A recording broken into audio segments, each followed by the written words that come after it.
வணக்கம். Daily news பேப்பருக்காக நான் சாலினி. வணக்கம்.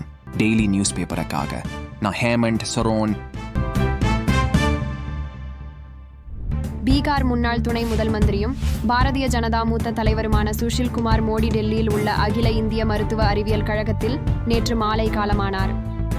சுஷில் குமார் மோடி மறைவுக்கு பிரதமர் நரேந்திர மோடி, மத்திய உள்துறை மந்திரி அமித் ஷா உள்ளிட்டோர் இரங்கல் தெரிவித்துள்ளனர்.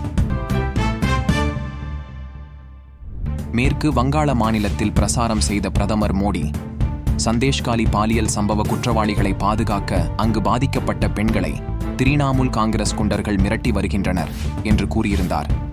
இந்நிலையில் மேற்கு வங்காளத்து பெண்கள் சுயமரியாதையுடனும் கண்ணியத்துடனும் வாழ்ந்து வருகிறார்கள். எங்கள் பெண்களை தொடாதீர்கள், அவர்களின் சுயமரியாதையுடனும் கண்ணியத்துடனும் விளையாடாதீர்கள் என்றார்.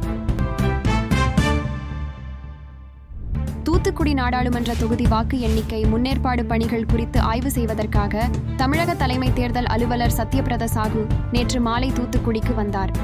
வாக்கு எண்ணிக்கை நாளன்று வாக்கு எண்ணும் மையத்தை சுற்றிலும் பொதுமக்களுக்கு எவ்வித இடையூறும் இல்லாமல் தகுந்த பாதுகாப்பு அளிப்பதற்கு மாவட்ட போலீஸ் சூப்பிரண்டு உரிய நடவடிக்கை எடுக்க வேண்டும் என்று அவர் கூறினார். நாடாளுமன்ற தேர்தல் பரபரப்பான கட்டத்தை எட்டியிருக்கும் நிலையில் உத்தரப்பிரதேச மாநிலத்தின் ஹைதர்கார் தொகுதியில் நேற்று பிரசாரத்தில் ஈடுபட்ட அவர் அந்த தொகுதியின் பாரதிய ஜனதா வேட்பாளர் ரஜ்ராணி ராவத்தை ஆதரித்து வாக்கு சேகரித்தார்.